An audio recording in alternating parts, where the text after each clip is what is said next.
Welcome to a Community Partners interview, where we explore the organizations, opportunities, and resources that look to make change in our everyday lives. I'm your host, Jocelyn, and you're listening to Voices for Ability Radio. All abilities, all the time. Today, I'm joined from David Chartelis, the CEO from the Epilepsy South Central Ontario.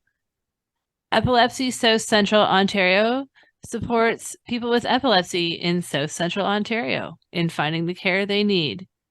Thanks for joining us, David. Well, thank you for having me. Tell us more about Epilepsy South Central Ontario. Okay. So what we are is we're an organization in South Central Ontario. What we do is provide support, counseling for people who've been diagnosed with epilepsy. We also do kids camps in the summertime for the children and their siblings.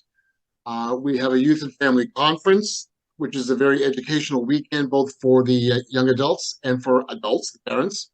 And what we do is every month we have a support group meeting where everybody gets a chance to get together and chat and basically, for lack of a better term, compare notes. So they will talk about what's their concerns, their experiences. If somebody new is diagnosed with it, they can learn from everybody else because, people have gone through it. Others haven't gone through things yet. So it gives them a bit of an education, a bit of a support system, and we find it very successful. The best thing that came out of COVID was being forced to do everything remotely on Zoom. With our clients, if you're diagnosed with epilepsy, unless it's nocturnal, you usually will have your driver's license pulled. So it enables people now to join in and discuss their concerns, their issues on our chats. We've gone Zoom. We've not brought back in person. We've kept those meetings into Zoom so that everybody can participate.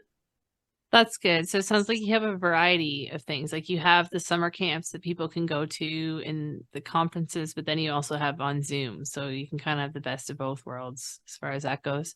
Yeah, don't get me wrong. Our counselors will still do individual one-on-one in person if they require it.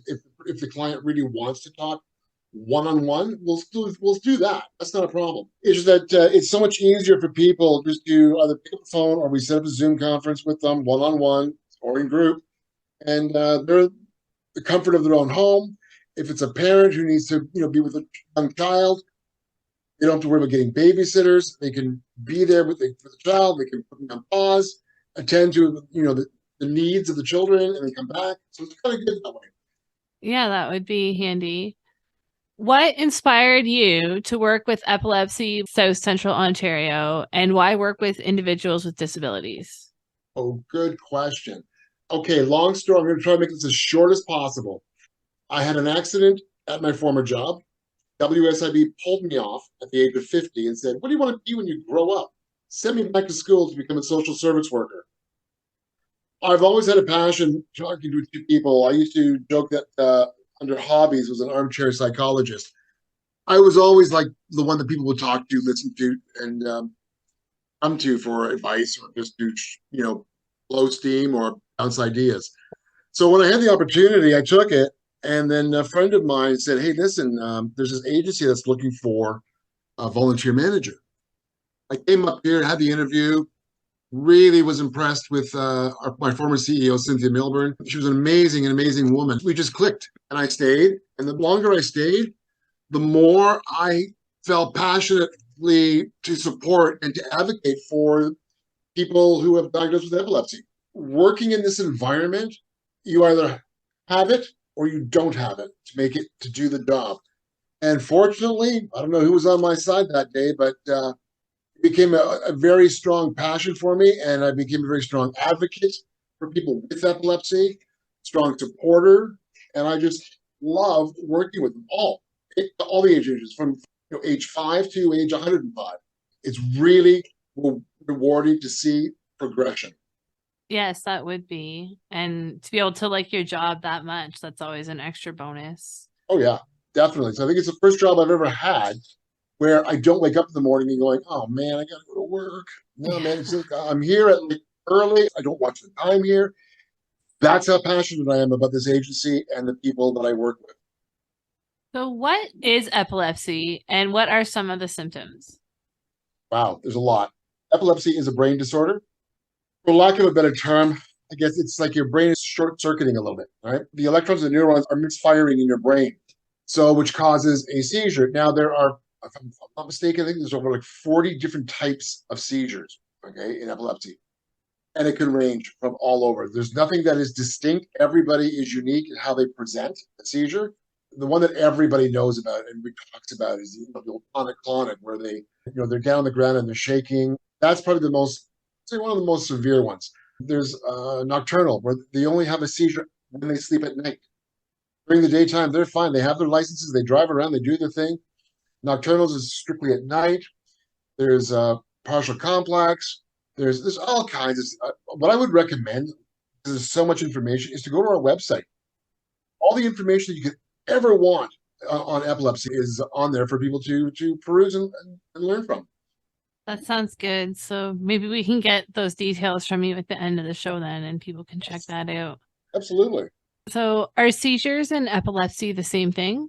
Yes. Now, the one catch is that, people will have one seizure and they think they have epilepsy. And the rule of thumb is one seizure, okay, does not mean you have epilepsy.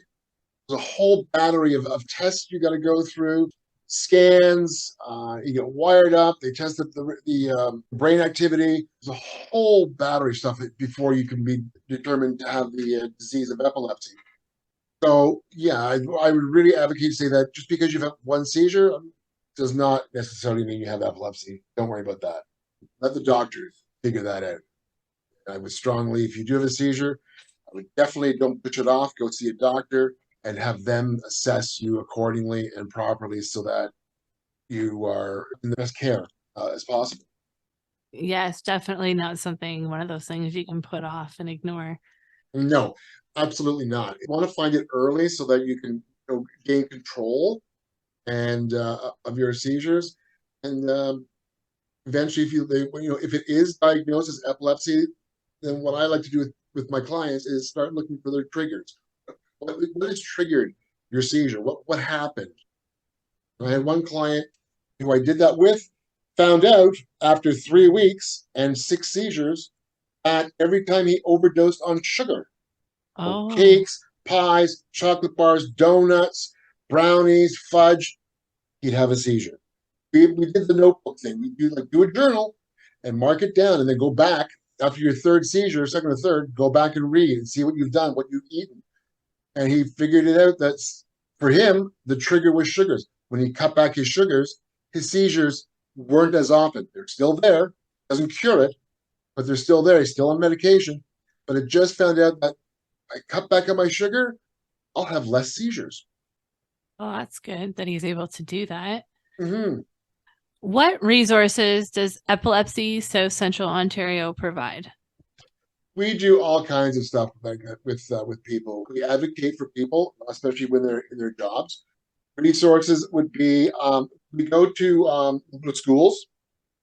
We have a grade 5 program that we talk about the brain, epilepsy, and it ties in with the grade 5 curriculum.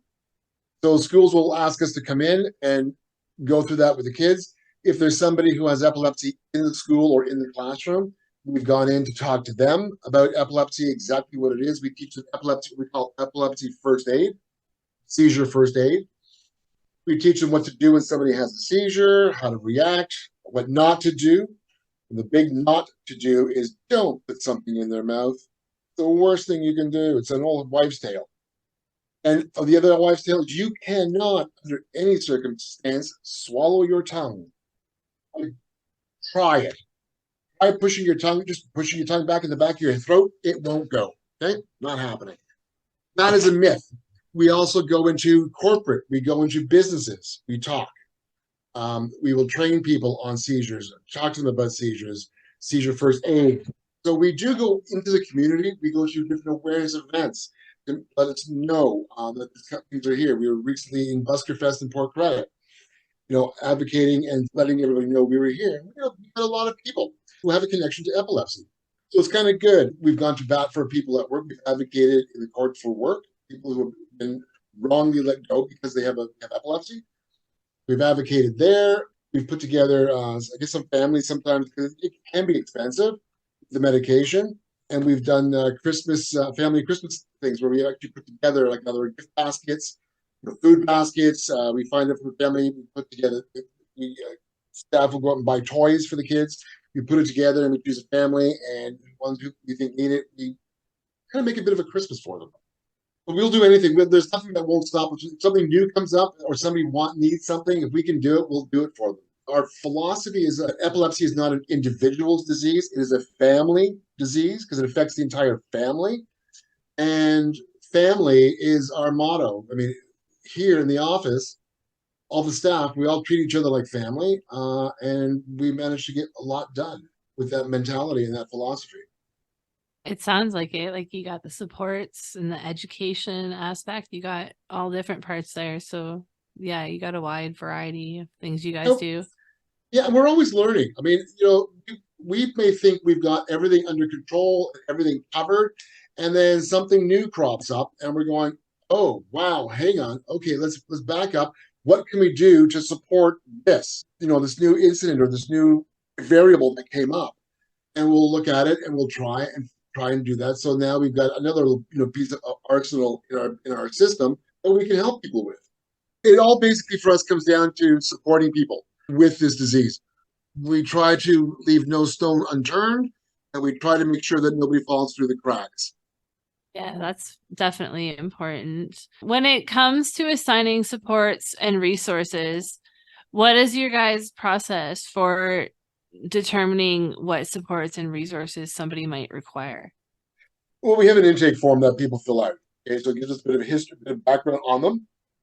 We have it broken down by age category. So we have a youth, which is like basically the teens from 13 to 19. And then we have young adults, which range from 20 to 30. And then we have adults, 20 and above. We group seniors in with the adults in that category.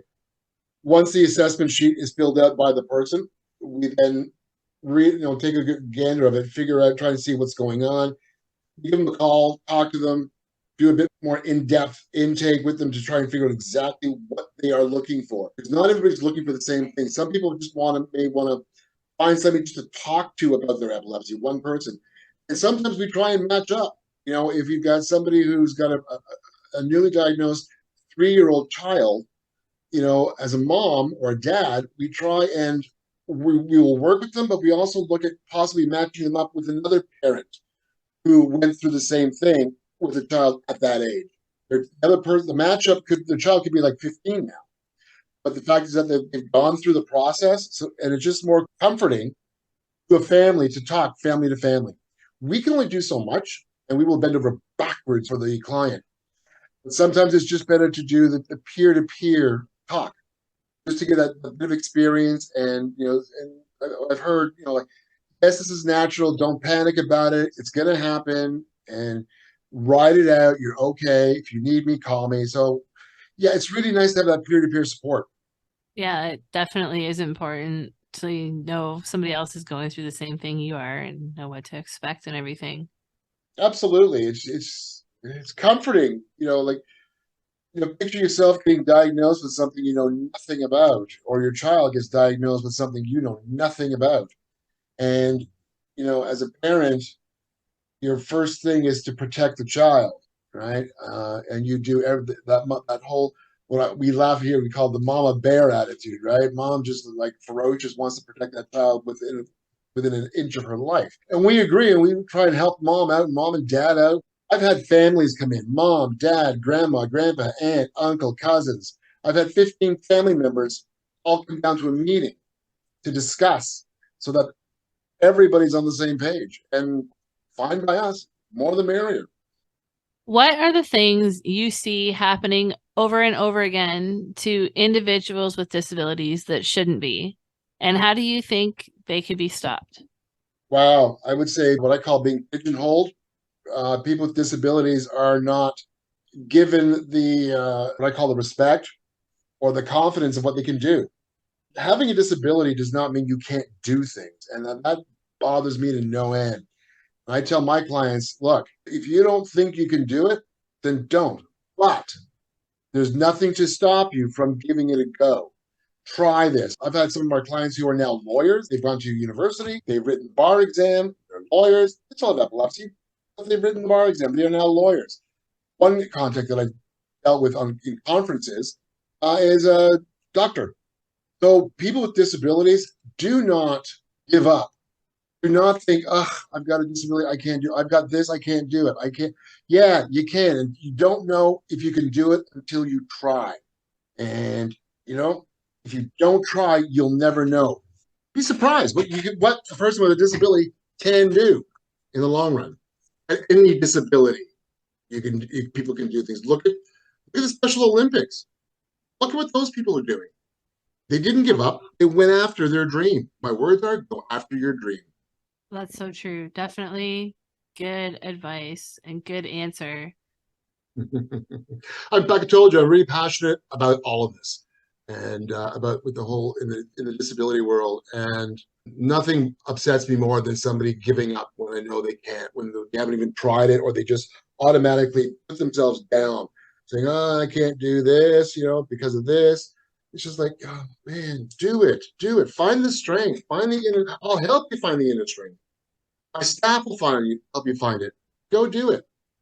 It's important. It's important for self-preservation, for self-respect, and it also is what we love to term here is a very empowering decision that the person gets to make. Yes, definitely. That's very important. How do you source for funding for Epilepsy South Central Ontario? Oh man, we beg, borrow all over the place. We're not government funded. The province of Ontario government does not give us any funding whatsoever. And we've been trying I've been with the agency now 12 years. And I know they've been trying probably for about 14, 15 years to get funding from government. The opposition says, oh, yeah, good idea. Yeah, we're all behind you. Good. Let's go. Yeah, definitely. When that opposition gets in power, who are you again? What did you want? And then the ones that were in power who are opposition go, yeah, good idea. Yeah, we're behind you 100%. It's all smoke and mirrors as far as I'm concerned, and I'll probably get shot for saying that by the other agencies. But doing this for 12 years and trying to get government support doesn't work. They don't. I don't know. They don't. We're the third most common neurological disease in the world. Don't ask me what the first and second are, because all I care about, we're third, and I want to move up to become the second most important neurological disease. But we rely on fundraisers. We rely on donations. I've got a fundraising team that go out and will go to corporate. The big supporter is the Ontario Trillium Foundation. They are our biggest supporter as funders when we write a grant looking for money for either a new program or for sustainability. So they're very big. They're very good. The Ontario Trillium Foundation, very, very good and supportive. So yeah, trying to go to corporate and get those, it just doesn't. Sometimes they don't care. They don't understand who we are. No. We're not the big ones. We're not cancer. We're not heart and stroke. We're not. I'm gonna get shot for saying all this. We're not the forefront. They do the ride for heart and stroke. Then you got Princess Margaret doing all kinds of stuff. They've got the power behind them. They've got the numbers behind them to do that. And I applaud them for doing it. Trust me, it's great that they can do it. But there's a lot of us small guys who are just as important, struggling to make it work sometimes. And I know from other agencies that I've talked to, like not just epilepsy, but other ones too, they're all in the same boat. The government's not supporting them. It's tough. My question is, what happens when the doors start to close? Where do people go? No, that's definitely a good question. That's something Exactly. people need to think about. Does Epilepsy South Central Ontario have any programs or events coming up in the near future? We just finished our summer camp with the kids. Yesterday was our last day. We did an 8-week camp here and a 6-week camp in Cambridge, Kitchener, Waterloo area. I've got our family and youth conference coming up, which is an educational weekend for both for adults, for youth, and then the kids have their thing. They do their stuff during the day.